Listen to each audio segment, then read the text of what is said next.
Okay, I've been putting this off and putting this off, saying I'm gonna do this. We're just gonna fucking do it.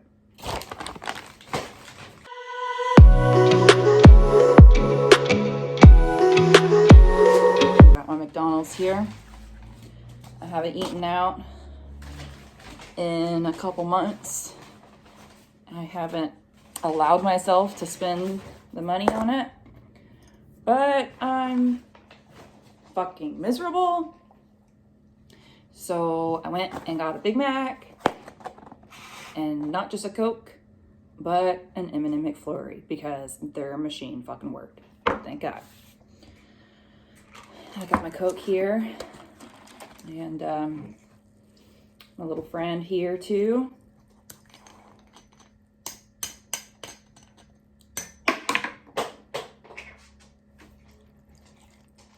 Yep.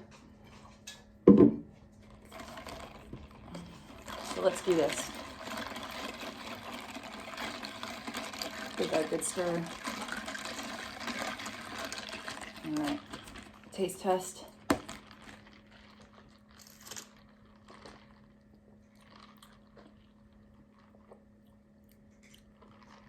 Not bad.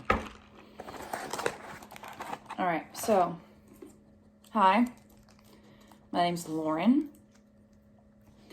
I go by Lo with most people because I personally hate my name.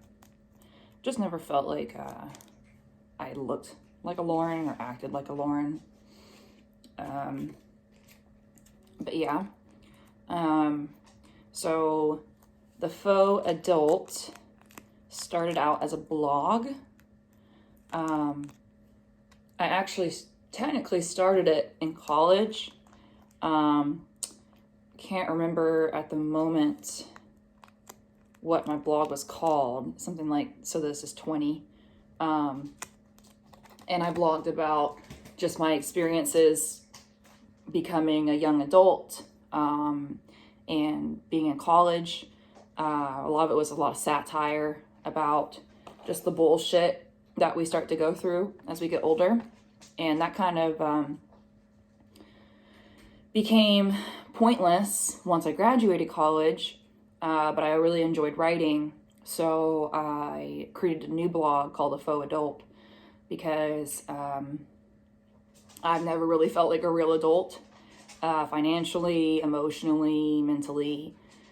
And so I created The Faux Adult and started just blogging about some of the bullshit that I feel like we all experience as we get older and nobody really talks about.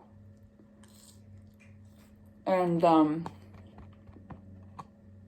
I've been dealing with so much with my mental health, especially.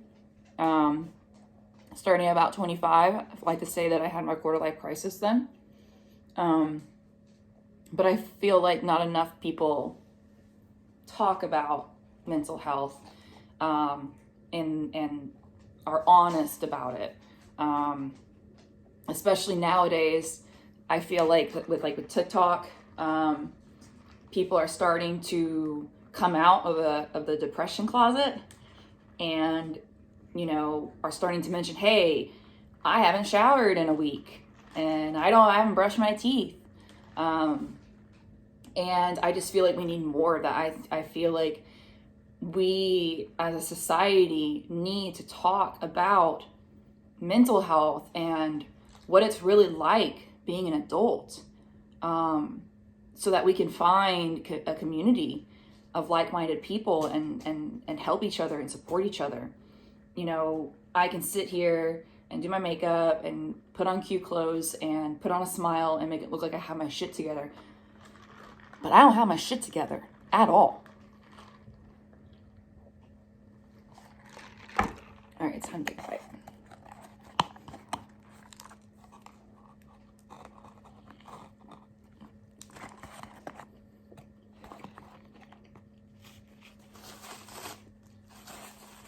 Yep.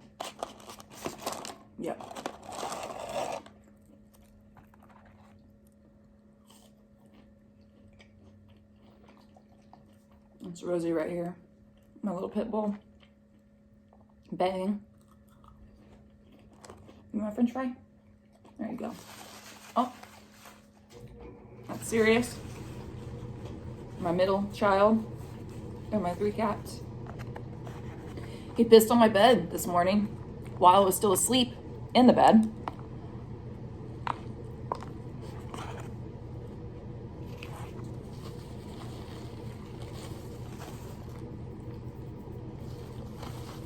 When I woke up, I could feel it was kind of wet.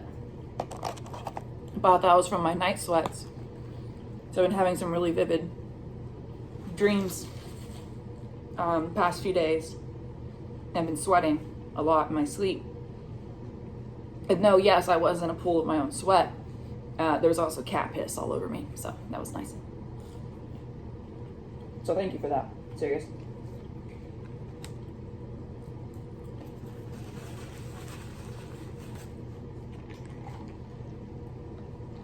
I could do a whole separate video about this, but I will just mention I've been pretty stressed, specifically about my cats, because I found a random kitten in my apartment complex a few months ago, Katy Purry, and she very quickly went into heat.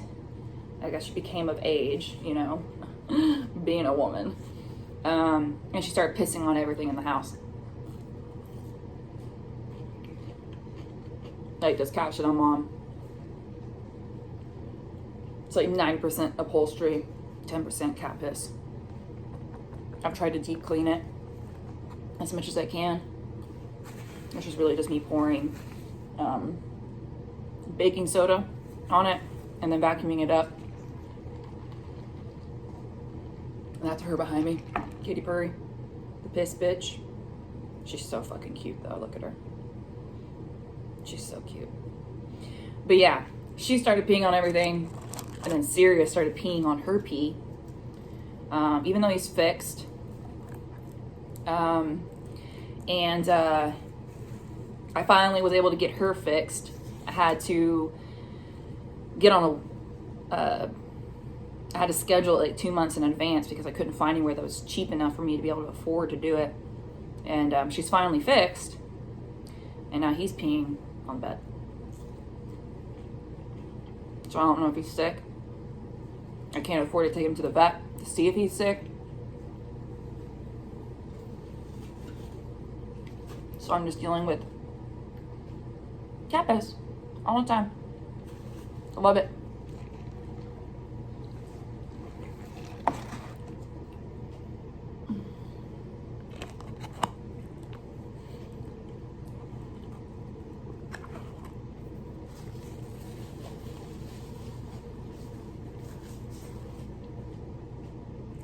So let me share a little more about myself. I am now 29. I hate being so close to 30 years old. Mostly because I don't have anything in my life together. But yeah.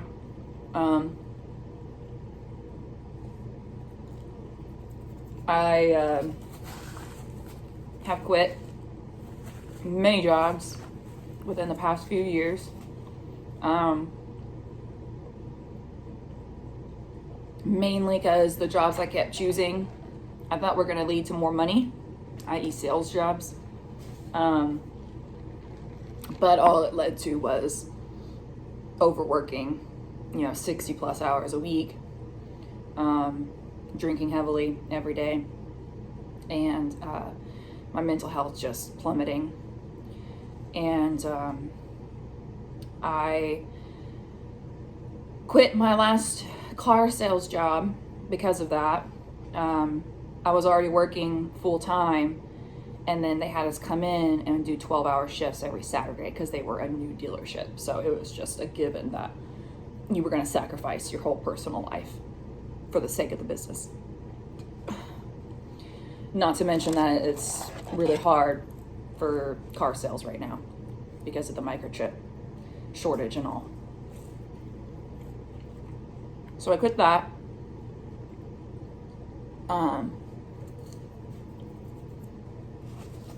And I've been just trying to make money however I can. I got a waitressing job,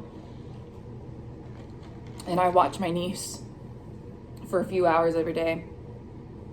After she gets out of school, I pick her up, take her to her house, and we play, and I've been teaching her how to read.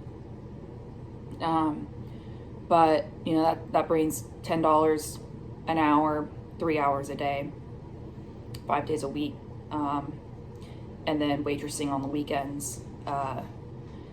It's safe to say that I am beyond broke. I've been broke many times in the past. Never been this broke. I tried to get unemployment to help, but they denied me because I voluntarily quit my job. So it doesn't matter that I can't afford for my rent or my utilities or anything. I quit my job, so it's my fault that I'm suffering.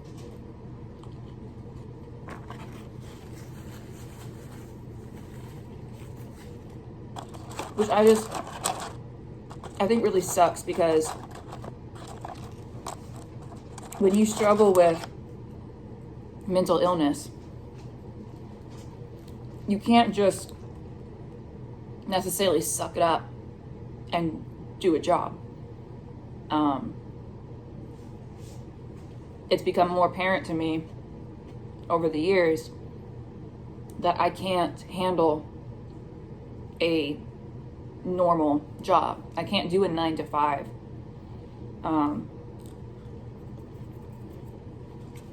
I can't do a job where I'm dealing with people all day, every day. It's emotionally draining. I always end up getting into my perfectionism / imposter syndrome when I'm at a new job, and I overdo it to the point where nothing I do is good enough to myself. And with that comes a lot of added anxiety and depression. And it's kind of always a roller coaster with every new job. Starts out fine, think I'm doing okay. I start to work harder. And then I just hit a breaking point and I plummet, and I stop showering. I stop taking care of myself. I stop eating. And it feels like it's my fault,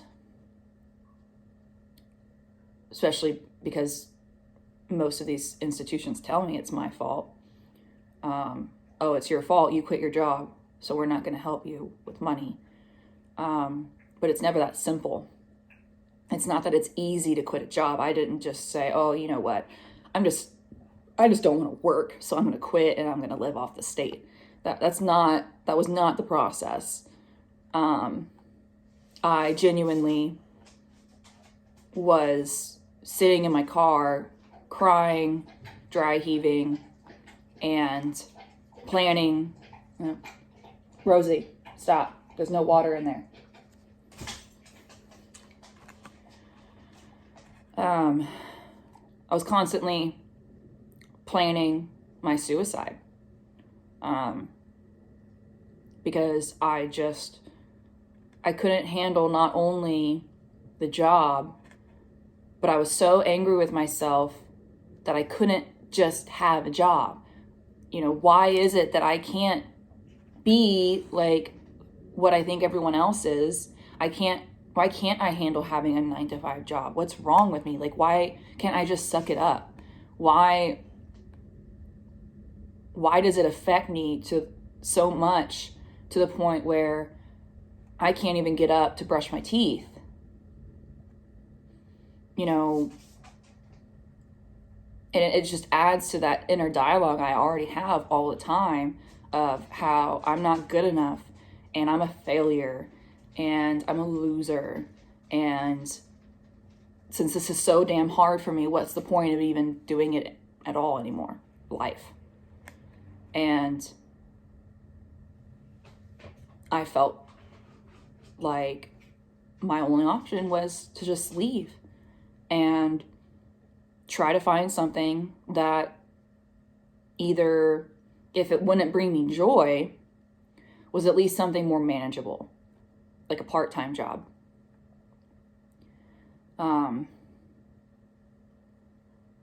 And that's kind of where I'm at right now.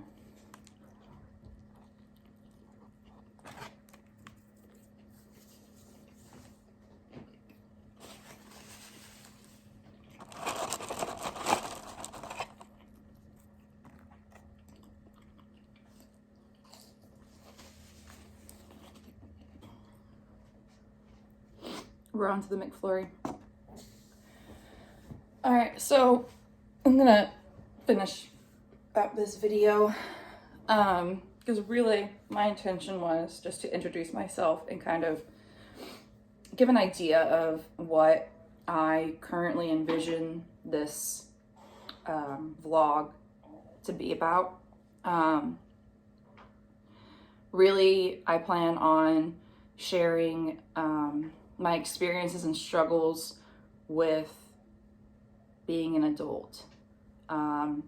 So I'll cover things like my finances, budgeting, whatever, in that area.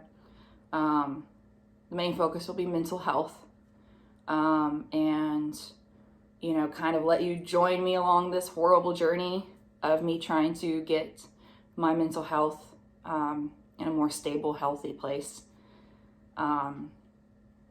And my goal with this very honest, open, ugly blog is to hopefully provide a sense of understanding for others.